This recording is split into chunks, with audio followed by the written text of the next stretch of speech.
continuación, ¿qué propone?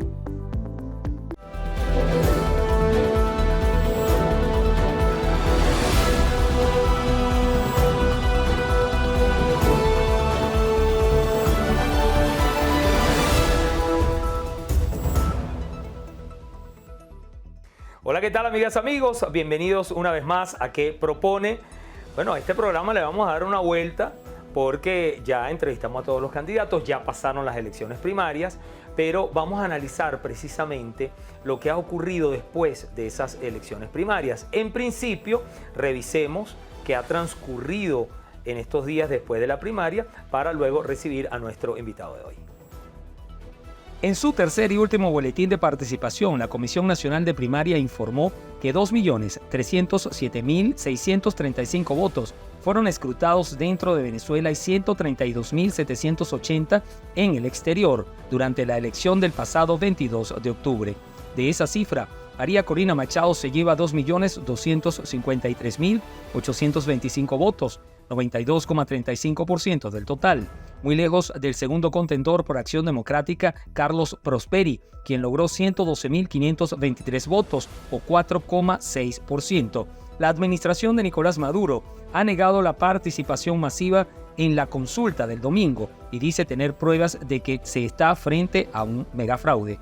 El chavismo acusa a la oposición de inflar los números de participación y asegura que según sus propios cálculos, que han sido chequeados y verificados, alrededor de 600.000 personas votaron en las internas. Además, sobre la triunfadora pesa una inhabilitación impuesta por la Contraloría en 2015 y extendida hasta 2030 que le impide ocupar cargos de elección popular a menos que la sanción le sea levantada. Bueno, y para revisar justamente lo que ha ocurrido después de las primarias, nos acompaña Gabriel Reyes, es analista político. Y bueno, la cosa como que generó un poco de resquemor en el oficialismo, lo que pasó en la primaria, ¿o realmente forma parte del calor político? Isnardo, realmente el tema es que tal vez la conseja militar previa le decía a Nicolás Maduro sobre la inconveniencia de que estas primarias se celebraran. Desde el punto de vista de estrategia militar, consolidar al enemigo es un error estratégico grave, porque estás permitiendo que todas las fuerzas se aglutinen en contra tuya. Pero la Conseja Civil tal vez negoció en Barbados que fuera posible que esto se diera porque desestimó la movilización, desestimó la capacidad de... ¿La misma oposición? No, el gobierno. La Conseja Civil. Te estoy diciendo que el señor Maduro tiene a alguien que la aconseja desde el punto de vista militar y alguien que la aconseja desde el punto de vista civil. Desde el punto de vista militar era un error que las primarias se llevaran a cabo. Para muchos las primarias no se iba a dar, precisamente porque la gente decía que si un decreto, que si una sentencia, que si no sé qué. Pero la parte civil en Barbados expuso la razonabilidad, la conveniencia de que este proceso se llevara a cabo, tal vez desestimando la capacidad de organización, la capacidad de movilización y el resultado en sí mismo. Bueno, ocurre el domingo un hecho tal vez inédito en nuestra historia, que en unas primarias, tal vez el proceso de primarias más, digamos, movido que hemos tenido en nuestra historia, movido en el sentido de lo que ha generado en la opinión pública, se celebra con una convocatoria mucho mayor de lo que se esperaba. Yo creo que perdón que le interrumpa, eso no lo esperaba ni siquiera la oposición, ¿verdad? Según su análisis. Es que yo creo que todos los estudios de opinión, ORC, CEIGA, apuntaban a un 10%, 11%, no estaba muy lejos de lo que iba a suceder, 2.3, 2.5 millones. El tema es que, Isnardo, llovió, no había cómo acceder a la plataforma para saber dónde se votaba y la gente no se amilanó. Sectores tradicionalmente oficialistas como Katia, Propatria. Es innegable el testimonio recogido por los medios de comunicación de la movilización que ocurrió ese domingo. No podemos desestimar, más allá de lo cuantitativo, lo cualitativo que las imágenes le ofrecen al mundo de una movilización de gente humilde que estaba pidiendo a gritos un cambio en la conducción del país, porque esas personas que estaban participando consideran que merecen una calidad de vida mejor. Considerando que María Corina obtuvo el 92%, ¿esa movilización entonces la produjo la propia María Corina? Hay dos factores que son importantes aquí. Por un lado, el liderazgo de María Corina Machado se sustenta en su verticalidad. Es una persona que a través de todos los años se ha mantenido estrictamente vertical y apegada a un discurso monolítico. El venezolano ha sabido entender, fíjate este proceso de un 2% en las primarias del 2012 a un 90 y pico % 12 años después. ¿Qué es lo que ocurre allí? Bueno, hay un liderazgo que ha madurado, que ha evolucionado y hay un espectro político en la oposición que se ha desgastado. Líderes desgastados, discursos desgastados y todavía el de María Corina se mantiene vertical. Entonces, por un lado, no hay que dudar de la consolidación del liderazgo de María Corina Machado como un ícono de la oposición, pero por otro lado, la economía del voto funciona y el que salió de su casa a participar en ese proceso apostó a ganador. Fíjese, en el caso de María Corina sucedió muy diferente con el caso de Leopoldo López. En aquellas elecciones primarias, Leopoldo López inhabilitado, la Comisión Interamericana lo habilita, pero el gobierno pues se pasa por el codo esa decisión de la Comisión Interamericana y Leopoldo al final decide declinar porque se convirtió un plomo en el ala la inhabilitación de Leopoldo. Pero en el caso de María Corina fue al revés. El gobierno la inhabilita rápido, pero la gente igual salió a votar por María Corina. ¿Por qué? Bueno, yo creo que la misma verticalidad de su posición y un discurso fundamentado en elementos de comunicación política muy clara, porque cuando ella dice hasta el final, es porque está llevando no solamente una esperanza de no declinar, sino un planteamiento de lucha política real. Yo llego hasta el final. En sus últimas alocuciones, en sus últimas entrevistas se refiere a que ya el tema de la inhabilitación está resuelto, porque lo resolvió el pueblo. Pero eso no es verdad. Es que si vamos al punto de ver qué es verdad y qué no es verdad, y qué es verdad y qué no es verdad, la inhabilitación como tal es un proceso que por lo menos yo no lo conozco dentro de la Constitución como un proceso, o sea, hasta donde yo entiendo no existe la inhabilitación de carácter administrativo, solamente judicial. Es lo que yo conozco. Si alguien me dice que sí existe una inhabilitación administrativa, bueno, que me muestre dónde está, yo lo entenderé. Pero al gobierno le importa un bledo lo jurídico. Pero entonces, claro, pero vamos entonces a tu pregunta. Tú decías, pero no es verdad. Bueno, pero es que, ¿qué es verdad? ¿Qué es verdad? Entonces, definitivamente ella lo que está respondiendo con esta herramienta diciendo, bueno, pero es que yo tengo la legitimidad de origen de un apoyo real de 2,5 millones de personas casi que salieron a la calle contra todo pronóstico. Pero el gobierno dice que fueron 500,000. Su apoyo. Esa reacción del gobierno de judicializar el asunto, de perseguir, de presionar, de reunir al cuerpo diplomático acreditado en el país. O sea, el gobierno reaccionó. Yo leí una declaración de Gerardo Blay que decía de forma muy atinada que en la política era normal que un bando, digamos, de alguna forma desconociera lo que el otro había hecho, pero que lo que él no entendía era por qué judicializaba lo que el otro había hecho, por qué lo perseguía. Yo creo que la respuesta está en un librito muy delgadito de Carl Schmitt, que se escribió en 1927, que se llama El concepto de lo político, de quiénes son los que miran la política bajo la teoría de amigos y enemigos. Porque la teoría política del adversario le da pie al desconocimiento, pero no a la judicialización. Pero en la teoría política del amigo-enemigo, al enemigo ni agua. Entonces yo creo que con esto estoy siendo claro de por qué está sucediendo lo que está sucediendo. El gobierno firmó en Barbados, la oposición firmó en Barbados.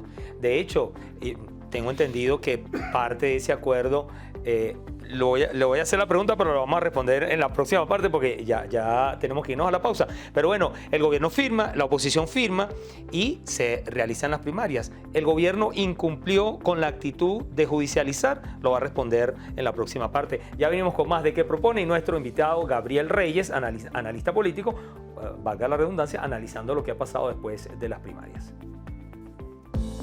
Ya regresamos con ¿Qué propone? Estamos de vuelta con ¿Qué propone? Seguimos con más de qué propone y le dejé la pregunta anterior. El gobierno firmó la oposición. El gobierno falló con esta judicialización de la primaria. Para muchos entendidos, el acuerdo de Barbados era un acuerdo un poco difuso, un poco gris en algunas zonas de su texto. Y en el contexto pareciera que ambos lados tratan de demostrar el incumplimiento del otro de ese acuerdo. Lo que sí debe ser cierto es que el oficialismo debe explicar por qué el aparato legal, el marco legal que es asociado a los procesos electorales, la ley de participación política, la ley de partidos políticos, la misma Constitución, se refieren a los procesos internos de los partidos políticos que deben ser regidos por el CNE. Y eso es claro, y yo estoy de acuerdo con eso. Los procesos de elecciones en gremios, en sindicatos, yo estoy claro y estoy de acuerdo con eso. Pero yo quisiera saber en qué artículo, en qué ley aparece algo que dictamine o reglamente los procesos electorales externos de los partidos políticos. ¿Cómo fue este caso? Como es este caso. Porque este es un caso que no está ni por, o sea, a mi juicio, ni por homologación, ni por semejanza, ni por analogía. Está incurso, está dentro de lo que se puede decir los partidos políticos, porque es que no se está eligiendo al secretario general de un partido o al presidente de un partido. No, los partidos están viendo quién entre ellos va a representar a un sector. Y en la Constitución y en las leyes que he hecho referencia, ninguna habla de procesos primarios. Entonces, cuando se dice que la oposición violentó Barbados con lo que hizo, porque violentó los acuerdos en función del marco legal, yo soy uno de los muchos venezolanos que quisiera saber, que alguien me explicara por qué, dónde no se aplicó o cómo se desobedeció el marco legal vigente sobre la base de un acuerdo entre partidos políticos. Más allá, si como acusa el oficialismo esto es un fraude, este fraude no comenzó el domingo después que salieron 2,5 millones de personas a la calle. Tuvo que haber comenzado hace 6 meses cuando se convocó. Tardaron 6 meses en darse cuenta que era un fraude ahora cuando la gente salió para la calle. Hay muchas preguntas que uno quiere hacer, porque el ciudadano de a pie, más allá de haber prestado su voluntad y su participación en lo que, por cierto, considero que es un acto de democracia, es un acto democrático, en este momento se cuestiona si realmente lo que hizo no era legal. Pero es que nadie ha sabido explicar, más allá de la acusación que existe, dónde está la ilegalidad de manera concreta. ¿Usted considera que la gente siente, o sea, se está haciendo esa pregunta, o la gente entiende que son patadas de ahogado del gobierno? El venezolano ya está acostumbrado a esta guerra de micrófonos, donde muchas veces, y le escuchaba a un colega analista, que es la teoría del león, que ruge para que el animal se espante, pero no muerde. La gente con el rugido se asusta. Bueno, yo creo que en esta oportunidad los que están del otro lado del rugido no se espantan con ese sonido. Y no son solamente los candidatos, son las personas que salieron a la calle a apoyar a esos candidatos. Así sea un candidato que sacó 1,000 votos, o María Corina que obtuvo los millones que obtuvo. El venezolano está convencido de que participó en un acto democrático para de alguna forma ser tomada en cuenta su opinión sobre un proceso de cambio que ellos esperan que se geste. O sea, que usted considera que el gobierno ruge, pero al final no va a morder a Casal, por ejemplo. No es que considere que ruge, pero no muerde. Que en este momento está rugiendo y todavía no ha mordido. O sea, todavía. No es descartable. No, claro que no es descartable. Porque los dientes no son de adorno ni nada. Y el gobierno tiene dientes de hace rato. Bueno, por eso. Ahora, vamos a analizar un poco más allá. María Corina, para nadie es un secreto también que María Corina tenía profundas diferencias con el G4, con la mayoría de los partidos de la oposición o los grandes partidos de oposición. María Corina se impone. De hecho, internamente hasta se llegó a decir entre pasillos que había un toconcha, todos contra María Corina. Pero la mujer les ganó. y les ganó por una mayoría que no obtuvo Enrique en aquellas elecciones, que ni siquiera obtuvo Henry Falcón en las elecciones donde participó como candidato presidencial contra Maduro, y María Corina supera ambos números de ambos líderes políticos. ¿Cómo vislumbra el asunto dentro de la oposición? ¿Se gana el respeto a María Corina? ¿Pone orden en la ebriedad?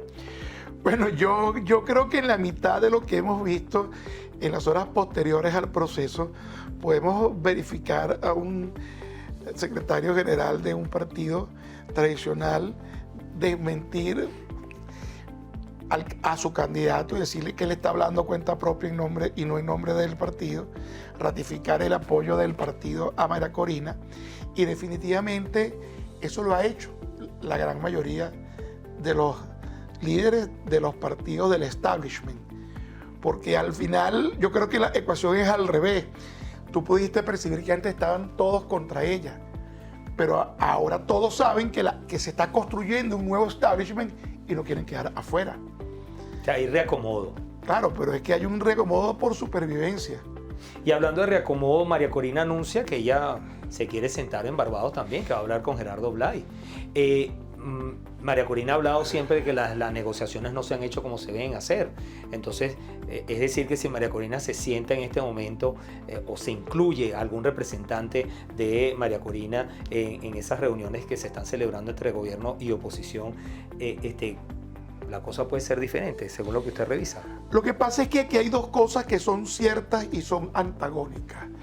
Por un lado, María Corina tiene todo el derecho de representarnos en una discusión como esto, porque por primera vez en muchísimos años, desde el 2015, tenemos una oposición legítima.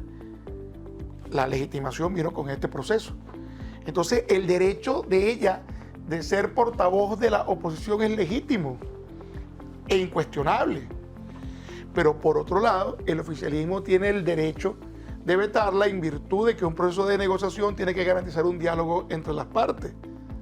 Y de alguna manera, si yo voy a negociar con alguien, tengo que tener un interlocutor reconocido por mí, como espero que yo te reconozca. Bueno, ya Jorge Rodríguez lo dijo. Bueno, dijo que no la va a permitir. Que no se sentaban con fascistas. Creo que la adjetivación estaba de más, no era necesaria, pero creo que lo importante de esto es que dentro de la misma negociación empieza una negociación para que la voz de María Corina sea escuchada, aunque no sea ella quien la diga, pero sí es importante que una persona legitimada por el pueblo tenga una acción directa, una participación activa en este proceso de negociación. ¿Qué cree que ella apoya la gestión de Blay? Pero por supuesto, estoy de acuerdo con lo que tú has dicho, en algunos momentos ha indicado que han habido ciertas concesiones o posiciones que ella no está de acuerdo. Claro, ella, usted vislumbra que se logre en esa mesa que se levante la inhabilitación de María Corina. Lo que pasa es que esto pareciera un juego suma cero y no debería ser así. En los juegos suma cero yo gano todo y tú pierdes todo. Entonces, en el planteamiento de un juego suma cero, ninguno quiere jugar, sobre todo el que sabe que tiene todas las de perder. Porque los estudios de opinión pública son muy claros en el sentido, primero, la desaprobación de la gestión, ¿verdad? Es un tema, desde un punto de vista técnico, el agotamiento de las expectativas colectivas, y por otro lado, lo que es el liderazgo creciente y exponencial de María Corina. Entonces, habilitarla a ella sería algo contrario al mismo espíritu que produjo su inhabilitación, que estamos discutiendo, que no está enmarcado en la Constitución. Su inhabilitación fue un recurso político, sacar a la única persona que podía ganar con total comodidad. Regresarla es regresar al principio donde la amenaza era latente. O sea que vamos a responder en la siguiente parte del programa. Tenemos que hacer la pausa nuevamente. O sea, Jesús Seguías de Datincore dijo algunas cosas que quiero traerlas acá, pero mejor lo vamos a hablar en la próxima parte. Ya regresamos con ¿Qué propone? Estamos de vuelta con ¿Qué propone? Jesús Seguías de Datincorp, como le decía en la parte anterior, ha dicho que habilitar a María Corina es entregarle de una vez las llaves de Miraflores. Estoy de acuerdo. Entonces, eso está como muy difícil que el gobierno por eso te ceda digo, con tanta tranquilidad. Ahora, entonces, ¿cómo se vislumbra el camino? Porque si bien que es verdad que no es verdad, no sabemos, pero María Corina, si se va a inscribir en este momento en el Consejo Nacional Electoral, no se puede inscribir. Entonces, este momento puede ser también el momento de 2024. ¿Qué va a hacer la oposición si llega el momento 2024 y María Corina no se puede inscribir en el Consejo Nacional Electoral? Isnardo, los próximos 6 meses van a ser 6 meses donde el contexto internacional, la combinación de las presiones internas y externas, de alguna forma van a allanar el camino de su participación o fortalecer una posición de negarle que participe. Ella definitivamente no va, es lo que ha dicho, lo que ha planteado, no va a cederle esa posición que ha obtenido por el voto popular a nadie. Y como ella dice, hasta el final, ella va a llegar hasta el final. ¿Cuál es el final? Y es la pregunta que todo el mundo se hace. ¿Cuál es el final? Porque sé que dicen no y no es no. Entonces, ¿cuál es el final? Indudablemente, elevar el costo político de una decisión que pudiera parecer irracional es algo que va a generar una conflictividad a todas luces innecesaria. Yo creo que Venezuela necesita procesos pacíficos, procesos cívicos, donde los ciudadanos participen. Mira cómo lo digo, los ciudadanos, no los venezolanos, los ciudadanos, porque los venezolanos somos los del arraigo y el abolengo. Los ciudadanos somos los que ejercemos un derecho. Y el derecho a elegir es un derecho que nos acompaña constitucionalmente. Yo creo firmemente en los procesos democráticos y yo hago votos para quien tenga en sus manos la decisión entienda que el derecho a elegir y a ser elegidos sigue estando vigente en nuestra Constitución. Por lo tanto, la mejor manera de garantizar un proceso cívico, un proceso organizado, algo que oxigene nuestro sistema político, es permitir que las elecciones del 2024 se den con las personas que deseen participar en él. Es decir, con la habilitación de María Corina. Claro. Ahora, el gobierno, muy pocas personas se dieron cuenta que María Corina habló de octubre en su discurso cuando fue proclamada, la posibilidad de que las elecciones fueran en octubre, porque ya además eso se viene manejando. Sí, porque ahí está el tema de la elección de los Estados Unidos. Julio. Ahora, sí. ¿Le conviene al gobierno adelantar a julio las elecciones? Esto va a depender de la dinámica de los primeros 6 meses del año.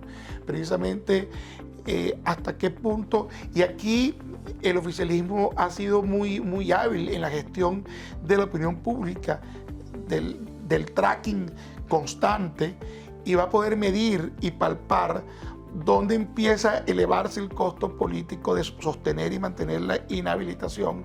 Y creo que en ese momento, a partir del segundo semestre, para ellos será el momento más indicado. El hecho de que la convocatoria para el proceso sea abierta y no tenga una fecha específica, le da un margen de maniobra al oficialismo de poder detectar cuál es el mejor momento según sus intereses para celebrar ese proceso. Definitivamente. O sea, el mejor momento para celebrar las elecciones. Cuando Machado se refiere a octubre, es porque en noviembre, siendo el proceso electoral de los Estados Unidos, por supuesto, los escenarios electorales de los Estados Unidos indudablemente influyen sobre lo que pueda suceder aquí. Entonces, la legitimación por origen del próximo presidente de la República debe ser garantizada antes de que este proceso llegue, para que sea incuestionable ante cualquier cambio político que ocurra en los Estados Unidos. Es decir, que el sector oficial va a ir midiendo, porque cuando usted habla de tracking, y me quiero retroceder en la entrevista, el gobierno pudo percibir lo que iba a pasar en la primaria de esa participación. Bueno, voy a volver a mis primeras palabras en la entrevista. Hay 2 sectores que aconsejan a Maduro, uno militar y uno civil. El militar sabía que eso iba a pasar, que eso iba a suceder, y el riesgo que esto implicaba. Por supuesto, lo está viendo bajo una lógica militar. La Conseja Civil consideró desestimó la capacidad organizativa, ejecutiva de ese proceso. O sea, que sí se equivocó el gobierno. De convocatoria. Se equivocó esa parte civil del gobierno. Atendieron y dijeron, bueno, no creo que aquí pasen de 600.000 personas. Y bueno, no fue así. Y ahora he leído que existe la intención firme de compartir todas las actas para demostrar los resultados. Y si esto se lleva a cabo, pudiera ser una prueba fehaciente de una participación masiva. O sea que el próximo año, 2024, es un año que va a ser un año movido políticamente. Sí, va a ser un año complicado, no es un año sencillo, porque existe el planteamiento de diversos escenarios, porque son muchas las fuerzas que confluyen y son muchas las posiciones rápidamente que pueda tomar cualquier factor de eso. Bueno, definitivamente lo ideal es un proceso cívico como el que estamos planteando nosotros para octubre o para cualquier mes que ellos decidan que se haga. Eso es lo ideal. Lo no ideal es que no ocurra ese proceso por la razón que fuera, ¿ok?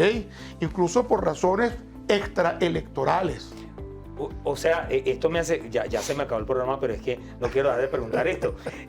Algunos han manejado, aunque pueda parecer una locura, que el conflicto con Guyana puede ser muy bien utilizado. ¿Usted coincide con eso? Hay una película que le recomiendo a nuestros televidentes que se llama Wag the Dog.